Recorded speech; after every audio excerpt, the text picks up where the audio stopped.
You see, you don't quit. You keep shooting your arrows until God calls you. What about the missionaries? If you quit shooting your arrows, you mess up the mission field.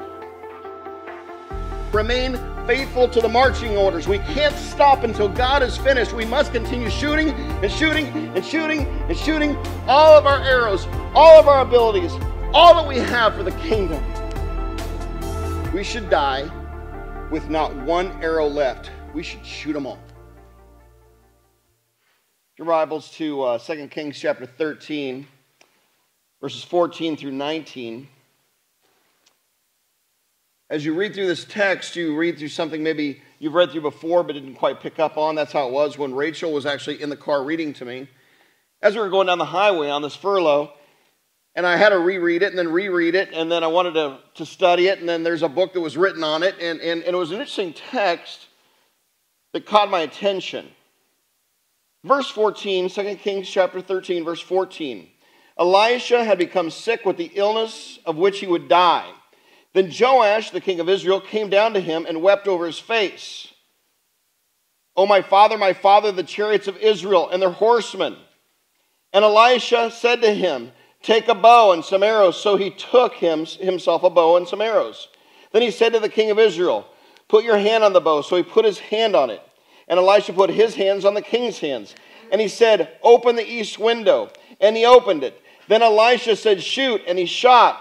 And he said, the arrow of the Lord's deliverance and the arrow of deliverance from Syria. For you must strike the Syrians at Aphek till you have destroyed them. Then he said, "Take the arrows." So he took them. And he said to the king of Israel, "Strike the ground." So he struck 3 times and stopped.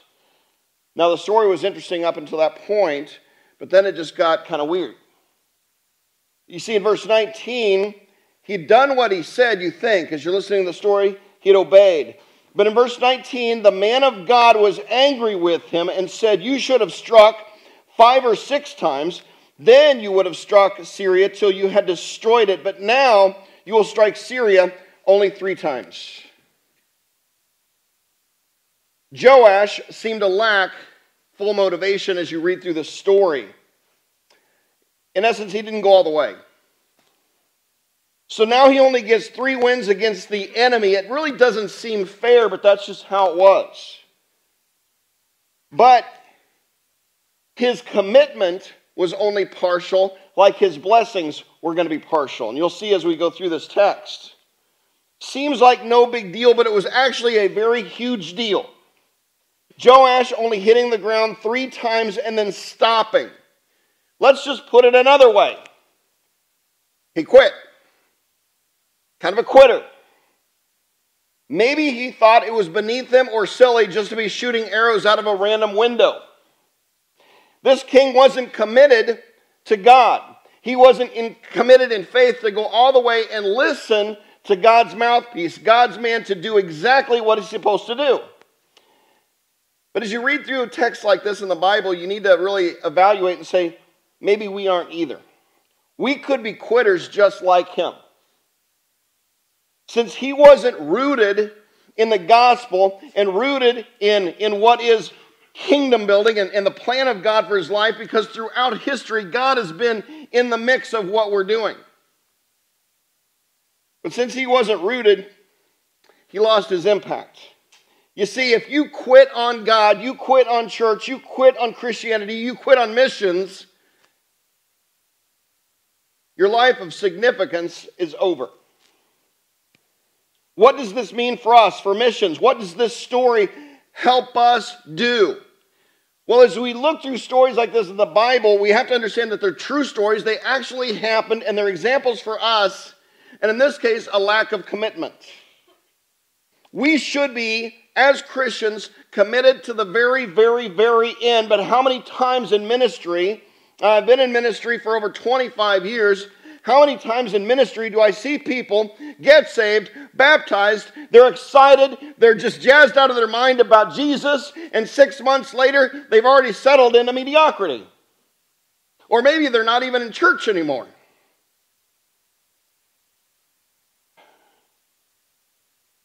So what does this story mean for me? For the church? Don't quit on God. Don't quit now on missions. Be fully committed, full throttle, all in to the very, very, very end. I don't know how many people ride motorcycles here. That's just kind of a thing that I like to do, and it raises lots of money. We raised $330,000 the last time. This time we're shooting for $1 million. We already have in the bank or spent or promised over $300,000, and the ride doesn't start till June. So I'm wondering if maybe I shot too small. But years ago, when I was learning how to ride, I had to get up on a tree stump to hop up on a 125 two-stroke race bike because my feet didn't actually touch the ground.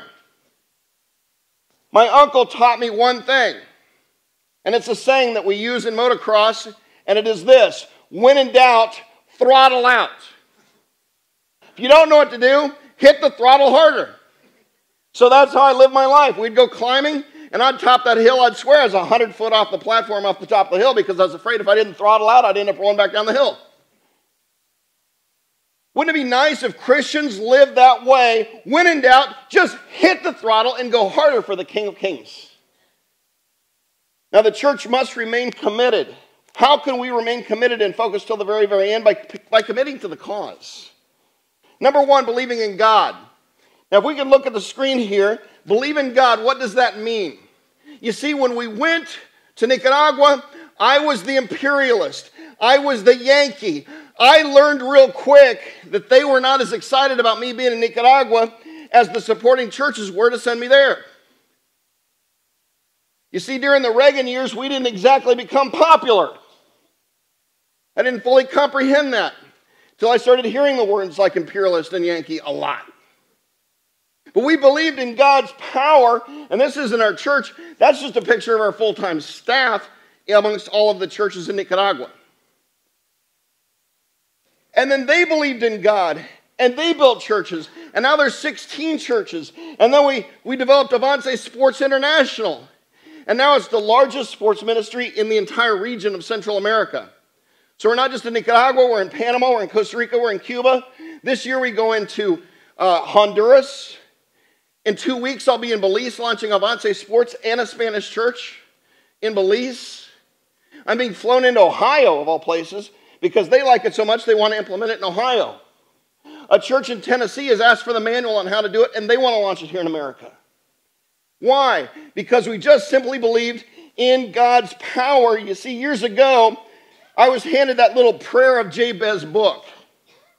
Now, for a guy who's gone to seminary and graduated from the seminary, that doesn't look very theological. It's like that thick and about that tall and about that wide.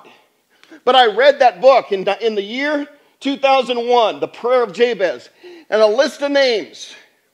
And it comes along to this one guy named Jabez, and it talks about his prayer, and he just wanted God to enlarge his coast or enlarge his territory.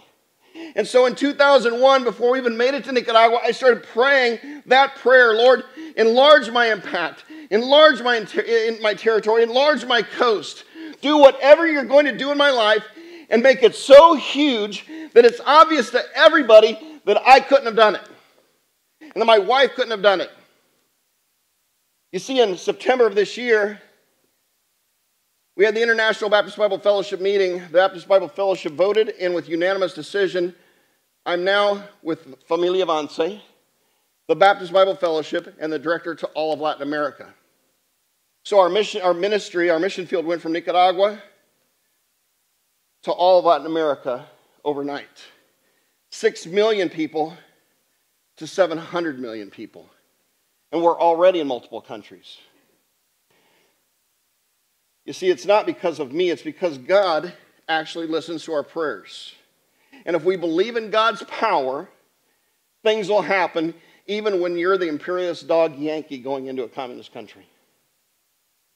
Because the second man to Daniel Ortega actually paid for the entire electrical system for our Managua church. He would have been the side that Oliver North was fighting against, and he footed the bill for our ministry. Former vice president under Daniel Ortega helped pay for the construction and development of our medical center. I can't explain how. I don't know why. It just happens. You stay committed. Number two, believe in God's calling us to do more. Believe in God's calling us to do more. You see, when a North American pastors a church and hands it over to a national, typically what happens is that church will go through a time of suffering and change and transition. It may go from whatever it was running under the North American to half its size in some cases. This young couple here, Norlin and Mailing, they were both born and raised in a neighborhood that anybody in this room would be afraid to walk in the middle of the day. He now pastors the church that I handed over to them. She is the legal representative of our entire nonprofit in Nicaragua. She's the director of Sunday school, discipleship ministry, the pastor's wife, and the director of the seminary, education in general. And they're just from the hood. You see, when I handed the church over to them in March of 2019, the transition went smooth. 0 problems. Then the church doubled in size. Then the church tripled in size. And this is one of the many couples that we're raising money for to buy land and build buildings to the tune of $300,000 because of the city that they live in is just that expensive. To buy land, develop the land, build the facilities. You see, that's not their church. That's just their youth department. On this new church that they took and have now tripled in size since I handed it to them. You know, we train our people to be better than us. He's a better pastor than I was. And for that, I'm happy. You see, you believe in God's call in you to do more, and they believed in God. They had a missionary that believed in God. They had a missionary that believed in them and God is doing amazing things. But how does that happen? Because churches like yours believe in God. Churches like yours give to the missionary endeavor, and you make this possible. Literally, thousands upon thousands upon thousands of people are being impacted in Latin America because of this church in Topeka, Kansas.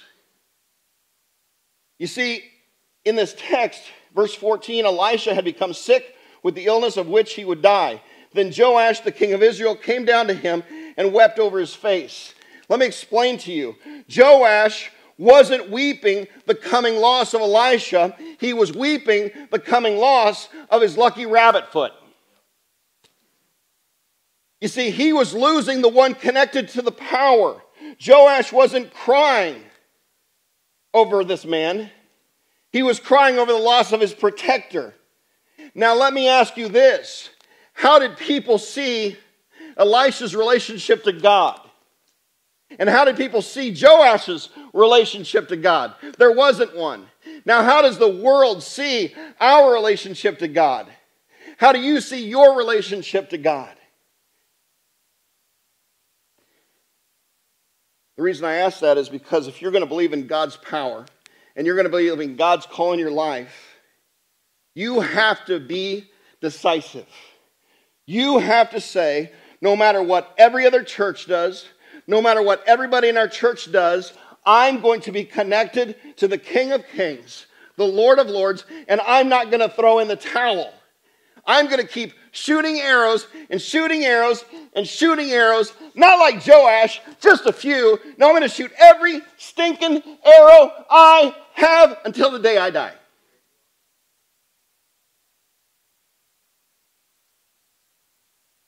Number 3, believe in the Great Commission. You see, this couple that I mentioned, like many of our couples, they believe in the Great Commission. They know their missionary was sent because of the Great Commission. They understand that you support us because of the Great Commission. They go out and help other churches plant churches because of the Great Commission. Their people are taught to give to the missionary endeavor. And when they come to the middle of the week service, they're not coming to have some kind of a special feel-good service. They come to the church to pray, and the people come, and they get on their knees, and they bow before God, and they ask God to bless their church, and that's why they're tripling in size. Believe in the Great Commission. Believe that God can do it. Believe in God's plan. You see in 2 Kings chapter 13, verse 15 through 17, and Elisha said to him, take a bow and some arrows. So he took those arrows. So he took himself a bow and some arrows. Then he said to the king of Israel, put your hand on the bow. So he put his hand on it. And Elisha put his hands on the king's hands. And he said, open the east window. And he opened it. Then Elisha said, shoot. And he shot. And he said, the arrow of the Lord's deliverance and the arrow of the deliverance from Syria, for you must strike the Syrians at Aphek till you have destroyed them. So all he had to do was take one arrow out of the little bag, out of the quiver, and shoot it. That's all he had to do. And through that illustration with the mouth of God, through the messenger of God, he was going to get all this win. You see, if you believe in the Great Commission and you do what you're told and you follow the rules, things just work out.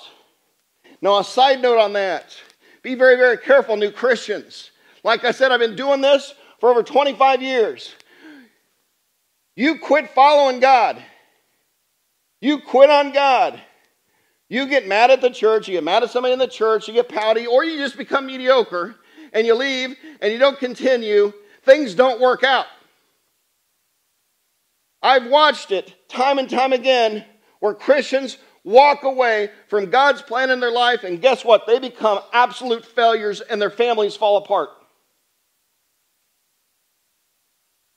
If you follow the rules, if you believe in God's power, if you believe that God has a specific purpose in your life, He has that call in us to do more, and you believe in the Great Commission, and you follow that till the day you die, and you shoot your arrows, things work out in the end. They work for the gospel's sake.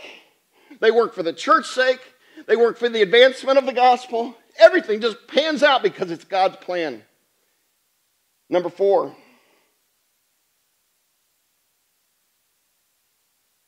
Believe you can ruin your God-given purpose. You see, there's all these things going on. We're raising awareness, buying land, building churches. We're doing it together, and we're raising money, and we're doing it on these motorcycles, which sounds kind of weird and sounds kind of crazy, but it worked, and people are giving. People are jumping in. In fact, the guys that do the ride, not only do they have to pay for the ride, they have to either write a check for or raise $20,000 per rider just to be a part of the ride. So just the guys going on the ride are all in. But I look at these things, and I think about this school that we started. And you see, I'm kind of performance-driven. I want things to actually go right. You know how that is? I'm a little weird about that. And we started this Christian school. And I just knew we were going to be the greatest Christian school in the entire Western Hemisphere. And we launched the Christian school. And that first year, we had 12 students. Now, as the leader of the organization, inside I'm having a total meltdown, conniption fit, freak out. But I have to go to the pastor and his wife and say, well, just got to wait on the Lord. Inside I'm just having a total meltdown. I'm praying and I'm bumming and I'm just sad and everything's going wrong. The next year we had 67. The next year, which is the year we're in now, over 130. Now we're turning kids away. Then I had to raise $80,000 for land. Some random foundation offered $60,000. So then I put out some letters to raise the other $20,000. Guess what? A church called me and let me know it's in. We're building the building. The school's going to grow. It's going to continue. This couple that I keep talking about, Norland and Mailing, that's them. They just bounce all over Nicaragua. They're all over Nicaragua. Planting churches. Doing missions trips. He'll be with me in Belize in a couple weeks. Why? To plant a church in Belize, to launch Avance Sport in another country. Why? Because they get it.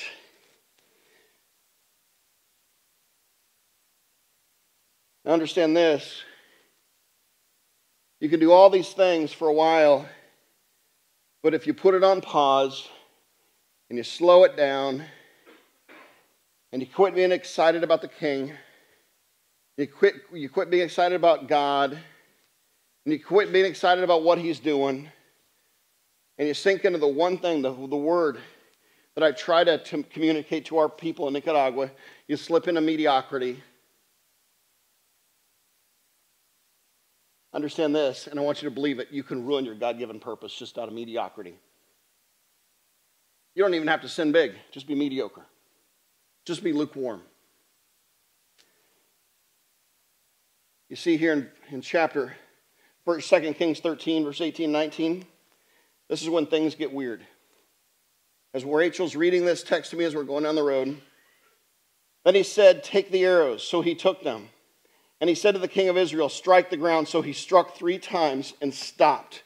And the man of God was angry with him and said, you should have struck 5 or 6 times. Then you would have struck Syria till you had destroyed it. But now you will strike Syria only 3 times. Your blessing is only partial. Why? Doesn't seem fair, right? Well, he had this entire quiver of arrows. And he said, grab the arrows, plural. To me, that means all of them. Obviously, to Elisha, that meant all of them. So he takes 1. Then he takes 2. Then he takes 3. So why is this man of God mad? But it's because he still had arrows left.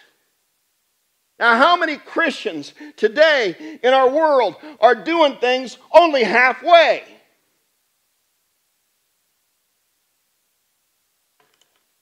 You know, in a war, if all you had was bow and arrows, and you're going to die, you might as well go down swinging. You might as well go down shooting. If I'm in a war and all I have is arrows and I die, how embarrassing would it be to die with my quiver full of arrows? Or to die with my quiver partially full of arrows? You see, he said shoot all the arrows. God says shoot all the arrows. God's saying be all in for the kingdom. Be all in for missions. Understand that my power is real. My call in your life is real. That you have to commit to the cause and believe in the Great Commission. And understand this, that you can ruin your God-given purpose by just not shooting your arrows. What's shooting your arrows? You get saved. You get baptized. That's an arrow. You get into a discipleship program. You study to show yourself approved to God. That's shooting an arrow. You get involved in the church, you serve in the church, that's an arrow. You tithe, that's an arrow. You give to missions, that's another arrow. If you don't do all of the above, you're not following the rule book. People say that Christianity is a book, it's a religion of rules. Well, kinda. I mean, really? But the rules for our benefit and the rules for the benefit of this world and the lost and the dying. You see, Joash obeyed, but he did the minimum. You see, Joash quit. So many people are hurt when someone quits. If you quit on God, it hurts the church. If you quit on God, it hurts evangelism. If you quit on God, it hurts outreach. If you quit on God, it hurts the mission field. It hurts the outreach of people that you've never even met yet. Are there any sports fans here? November 25th, 1980, something significant happened. Do you remember what it was? November 25th, 1980. Tell you what it was. You see, a buddy of mine, Alexis Arguello, was in a documentary with Roberto Duran. Alexis and Roberto Duran were considered the top 5 Latin fighters in boxing history. Alexis Arguello and I actually developed the concept of doing Avance Sports while having lunch together. That's where the whole thing began. Roberto Duran, one of the greatest fighters ever. One of the top 5 Latin fighters in boxing history. It's Sugar Ray Leonard versus Roberto Duran II, and this fight goes down in history known as the No Mas fight. What's No Mas? No more. A professional athlete, considered one of the greatest fighters in history, throws up his gloves and says, no more. I quit. Now, years ago, we had this thing in the club that I was in. It was called After Lights Fist Fights. I got beaten like a dog one night. My buddy was trying to throw in the towel. I said no. I would rather die than be a quitter. I got beaten like a dog, but I didn't quit. This man quit. You see, you don't quit. You keep shooting your arrows until God calls you. What about the missionaries? If you quit shooting your arrows, You mess up the mission field. What about the national pastors? You mess up the mission field. They need you, and they need you to remain faithful to the marching orders. We can't stop until God is finished. We must continue shooting and shooting and shooting and shooting all of our arrows, all of our abilities, all that we have for the kingdom until God calls us home. We should die with not one arrow left. We should shoot them all. Give it all till God calls you home. And if you do that, go to that heavenly home with your head held high in honor of the King. We need churches to help us continue to reach all of Latin America. The opportunities are through the roof. We even have a group of businessmen that are willing to match church funds in Des Moines, Iowa. That's Trailhead International. Do you know that Trailhead Latin America is going to be highlighted in Realty One of Kansas City as their signature charity? This is what God is doing. Church, get behind it. I'm going to churches throughout America that are falling apart. I come back to your church, you've doubled in size. That's what it looks like to me in like 3 years. It's crazy. So your church is not just a good church. Your church is a great church. And I'm here to thank you today for what you've done. Because what I can tell is at least your pastor's shooting arrows. And it appears that most of y'all are shooting arrows. Stay in the fight. Pastor?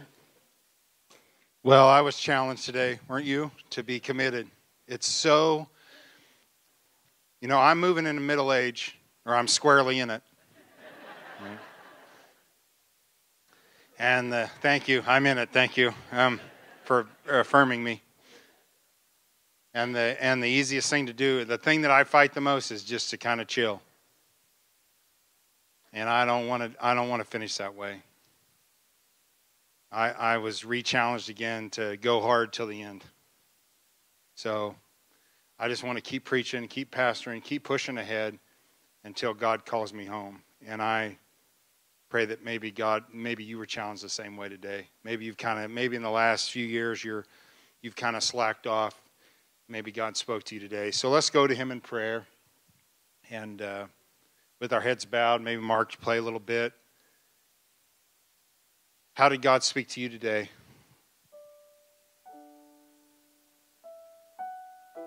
Have you kind of slacked off? And maybe you were challenged again. We need messages like this to kind of kick us in the behind,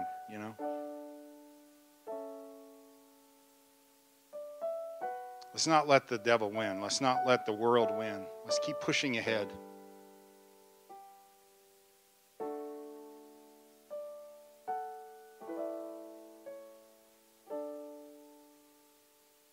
Father, I thank you for this time today that we've had to be challenged by your word.